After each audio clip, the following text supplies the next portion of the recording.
Alrighty. So last week we got in some, last week we asked you guys, what's the most disgusting thing that you guys have been through or gone through or done? And you gave us some of your responses, so we're going to read those. Yeah, we are. For the start of this episode. This first one is, and these are anonymous, by the way. This first one is, a bird pooped on my sister's head. That's a tough one. I'm not going to lie. I think we should rate these. Okay. Out of 10, we should each give our own scales. For me, this is about a 0 out of 10 for you, but like a 7 out of 10 or an 8 out of 10 for your sister. Because you're not really suffering here. But your sibling is. Mm-hmm. So I don't know where you at, Ben. No, I agree. I think I would give it a 7. That's not the most disgusting thing I've ever heard of. But it's not fun. Right. So, I don't know. Yeah. I feel like 7 appropriates that pretty well. Mm-hmm. Okay, what's the next one? All right, next one is, I fell in a sewage tank when I lived on a farm. Oh. It's not like a trench or like a ditch or something, like a tank. Jeez. How'd you pull that off? That's a 10. Yeah. For me. Without it, that's about the worst thing I could think of. That's definitely a 10. Yeah. That's very tough. Are you all the way in, or is it just like part of your body going in? I think either way, it's a 10 for me, but that's real bad. Yeah, I want to know if there's full immersion or not. Okay, the next one, I got this one. My pet rat died in my arms. Yikes. I don't know. I wouldn't enjoy holding a rat at all. So for me, it would be a lot higher probably than it would be for you, because you already own the rat. So you clearly don't mind the rat. Mm-hmm. I'm going to say for you, it's probably a 4, but higher on the trauma scale than on the gross scale. Mm-hmm. Yeah, no, same. I don't think it's that gross. I wasn't holding it, but I watched a rat die, like about a couple inches from me. Dang. Yeah, it was cool. It was a fun time. It was in a pool, and I was trying to get it out. I thought it was dead, and then as soon as the basket touched the rat, it started swimming. And I was like, well, okay. Don't know what to do here. So I just left it on the ground, and it just kind of flailed around for a little bit and then stopped moving, and I kicked it, and it didn't move. So, oh my gosh. But yeah, that's going to be a 4 for me. Okay, on to the next one. Ben, you should read this one. All right, so someone had a nosebleed while kissing me. How does that happen? And what did you do? What did it feel? Where did you get blood on? I don't know. So many questions about this one. I was really interested in what happened. I crave to know more about this. Same. I desperately want to understand more about how this happened. I have a high craving for this story. So, whoever sent this in, please DM us and let us know the full story of what happened. There might be a Venmo payment in it for you. Might. There's not. But please send us the story. What do we rate it? I'm giving it... That's pretty bad. Like, depending on the details of this, I'm going to say that's an 8 or a 9. Mm-hmm. I also want to know, what was your view of this person afterwards? Like, was this person no longer attractive after that, or... How did that work? And I'm also going to give this like an 8. So fill us in with the details and we can circle back to this story. Yeah. Okay, the next one is, a girl from a public school field trip threw up all over me at a museum. That's bad, especially after we talked about throwing up so much last week. That's not a fun experience. I'm going to give that shoot, I can't remember what we rated other things. I feel like we've probably been super inconsistent. Yeah. I'm going to give it an 8. Yeah, same. I'm going to give it an 8. Was it really all over you, or was it just sort of a splash, you know? Yeah. I mean, both are disgusting, but just saying. Ben's not sold. Okay, the next one is, got attacked by a bird once. Ooh, you mean a drone. You couldn't even keep a straight face with that. I couldn't. Birds are nasty. Yeah. So that's not as bad as being thrown up on, but I'll give that a 6. No, it's not as bad as as one pooping on you. But yeah, I'm gonna say a 6. All right, what's the next one? All right, this next one is, one time I stepped in dog poop and it was I was so upset that I cried. Wow. Okay. Were you barefoot? Because if you were barefoot, then I can see that. But if you weren't barefoot, there's no reason to cry. I've stepped in dog poop too. It's just not that big a deal, I feel like. So I'm gonna give it a 3. Yeah, pending on the status of shoes. With shoes on, I'll give it a 3. Without shoes, I'll give it a 6. Same. Okay. Up next, and this is the last one, possibly okay, I don't want to offend anybody here. This is the one that I find the least disgusting by far. Apparently there was a cricket that lived in our freshman dorm for 3 months and we couldn't find it. Crickets are not gross. They're annoying, but they're not disgusting. Mm-hmm. I give that a 1. Mm-hmm. Yeah. No, same. I think, I don't know, maybe I'm wrong about this, but if you told me that there's just something, like somebody threw up in the room and I can't see it, I don't think I'm going to be that disgusted. So. As long as it's not affecting me in any real way. Right. So the cricket, again, annoying, but it's not gross. Objectively, it's not gross. So thank you all for sending those in on Instagram at hwr.podcast. We appreciate you and all that you do for us. Today we're here to talk, well, let me back up. It's now August, Ben. We're in the month of August, which means school is rapidly approaching for many of us. And with that in mind, we have some more demands for our school's just president, Brian Mueller. We did one of these last year. Most of our demands, if not all of them, were not met, and we're back with more demands as we get ready for the 2021 academic school year. We both came up with a list here, and we're going to share those with you all now as we both pray that these actually happen. Ben, I'd invite you to start first. What's your first demand for Brian Mueller this year? Thank you. My first demand is moving walkways all across campus. So I want like the ones at the airport, you know? Yeah. I want those all across campus. Get rid of the roads, the sidewalks, just walkways. I mean, think about how much easier getting to class would be. Yeah, how much faster. Especially for those of us who walk, you know? Yeah. Which is really what this is all about. Helping us out, you know? Yeah, and just imagine the speed all of those electric longboarders could get if they also had a moving road to ride on. They'd be hitting freeway-like speeds. Yeah. I think last year we asked for longboards to be banned. Do you remember that? Mm-hmm. We did. We've really come a long way. We have. Now, I don't know. I still don't really know how I feel about that, but if they happen to benefit from this change that's also benefiting us, I really appreciate that. Yeah. This next one, Ben, this is your idea, so I want you to read this one too, and then I'll take the next one. Okay, sounds good. I will also want a better student app. So the student app we currently have was made for an iPhone 4. It's not impressive. It has to refresh all the time. As far as I know, it can't fit the whole screen. Maybe they've changed that. But a new student app would be fantastic. I tried opening my student app to look at my schedule the other day, and it had a seizure. Yes. There's like that. It has like this yellow warning triangle all over it. I don't really know what's happening there, but I for sure couldn't find my schedule. That's really tough. So also like you're about to pay in your student app. Do you pay with your app or do you pay with your ID? No, I pay with my ID. That's smart because I pay with the app, and right before I'm about to pay at the register, it always refreshes. I don't know how they managed to swing that, but they do, and it's really unfortunate. Mm-hmm. Yeah. So get that fixed, Bry Guy.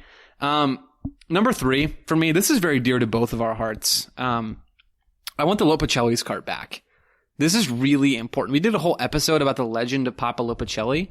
That story is campus lore. You know, I would say it's the thing that binds us together most as a university. Mm-hmm. And they took the cart away from Papa Lopicelli and they put him inside the Union, and it's fine. It's air conditioned in there. He was already inside the Union. Forget that. They just moved him and they took away his cart, and I think that's completely unjust, and I want the cart back. Mm-hmm. Yeah, no, I agree. The only thing is, if we get the cart back, that means Taco Thunder goes away. Are we... Crap. We willing to separate with that? We want a new cart. A second cart. I forgot how much I love Taco Thunder. Yeah. I'm really excited about that. Yeah, same. Also, if we could get Papa Lope his cart back, and if we could get those garlic knots back, yeah, that would be great. Yeah, the new bread is nasty. It's not good. I don't like the new bread. It's really bad. Yeah. So that doesn't feel like an impossible challenge to me. No, I don't think so. So, I don't know. Chop chop. Yeah. What's next? Next on the list, we have having Little Canyon filled in. For those of you that don't know or don't remember, Little Canyon is this small ditch that separates the College of Business from a series of dorms. And because of that, they have to have a gate, and you have to go all the way down to the gate instead of just hopping the wall, and it's a whole thing. But we want that filled in. We want that taken care of. No more ditch. It'll be easier to get places. And what's more is we talked about this last year, and no action has been taken. Zero. I feel like our voices aren't being heard. They aren't, yeah. And that is that's maybe the part that hurts the most. Right. Is not that I have to walk all the way around to get to class every morning. That does hurt, don't get me wrong. Sure. It'll hurt less with those moving walkways. But it just hurts that it feels like democracy has failed us in this moment, you know? Like the very thing that our country was founded on. That and never mind. But it's offensive to me and it really hurts. Yeah, no, as it should. So we're going to chain ourselves around Brian Mueller's office building until we get what we want. And we'd invite you to join us Yes. in the biggest GCU protest of all time. So that way it's not me, Joe, in a giant chain, and it might actually be a couple people. But no one leaves the building until we get Little Canyon filled in. I will say, until that happens, I have a demand related to the Little Canyon. Like something that we can use for this while it's still just this gross thing that's on campus. I want the loudest person on my floor, which is just one floor above your floor, so you'll probably hear him too. I want the loudest person to have to crawl through. I think it is still Little Canyon. It turns into more of like a, I don't know, farm ditch. Like not the sewage ditch that we talked about earlier, but pretty close to that. It's just like gross and there's water and there's a bunch of like vegetation and it always smells bad. I want the loudest person on my floor to have to crawl through the canal. Oh. There. Every year. Like, I think, can you imagine how much spirit that would build in a dorm? And like, Yikes. I don't know, just. It really would though. Just the update, if we could have active rankings to see who the loudest people are. Yeah. And just at the very end of the year, the last day of class, we make Kyle go, bear crawl through the canal. Yeah. That would be the best day of the school year. Yeah, definitely. So is there like a voting system for who's the loudest or? Sure. The RAs can like, I don't know, something that measures sound. Like something that measures decibel. The RAs can go around and track it at random intervals and whoever's loudest goes in. Gotcha. I just feel like that would be an accurate punishment for people like being way too loud at 3 a.m. No, I agree. I think that's perfect. Okay, so I got us off of the Little Canyon. Well, I mean, kind of off the Little Canyon kick. Ben, there's another thing that you mentioned earlier about it's also a Little Canyon related, something to do with the park that's on campus. Yeah, so there is a rather large park that's sort of taking up space sort of in the middle of GCU. There's things on either side of it, and it's right in the middle. It stands in between the Grove and another set of dorms. So if we could get rid of that and make it into a parking garage, I think that'd be ideal. It's right there in Missouri. Yeah. So that'd be nice. Super convenient for a lot of people. Yeah. And we could throw things off of it. Yeah. Right? Like we could throw fruit off. I mean, we've done this before for other parking garages, but this would now be the most convenient one for us to get to, which I think would just be incredibly helpful. Yeah. Fruit, dodgeball, babies, you name it. We can throw it off of there. So. Dang right we can. Yeah. Okay. I want Canyon Pizza Company to not take 8 years on their orders anymore. That's fair. So we got a big win. I think actually this might have been part of our demands last year. I can't remember, but we've definitely complained over time about the pizza being really bad there. And it was terrible. It's a lot better now. It is. We ate a whole one of those pizzas while recording a podcast episode. Yeah. That was great. That was a good time. Now the next step in their evolution as a business is to not alienate their customers by taking 45 minutes, Right. Or it's been longer than that. And sometimes you can see the pizza that you ordered right there and they're lacking that last step of actually bringing it to you. It hurts sometimes. So for me, that's a real improvement I'd like to see in Canyon Pizza Company's operation. Yeah, definitely. They used to, when they had the extra bad pizza beforehand, they actually got harassment letters, and hate mail mailed into them daily. And that will happen again if your times aren't lower this year. That's what we'll be doing after we're done chaining ourselves to Brian's office. Yeah. Just writing letters. Exactly, yeah. So watch out. So the next thing on my list, I want Canyon Cypress Hall right in the middle of campus to be renovated into a massive Chick-fil-A production and distribution center. So my vision is that this won't be a dine-in experience. This will only be takeout and production. So it's going to be a giant kitchen. You can order on the app. You can come in and you can pick food up. But then we're also going to the shuttles that go around GCU campus. Here's my beef with the shuttles. I always see people on them, but it's never me. And the shuttles are never stopped.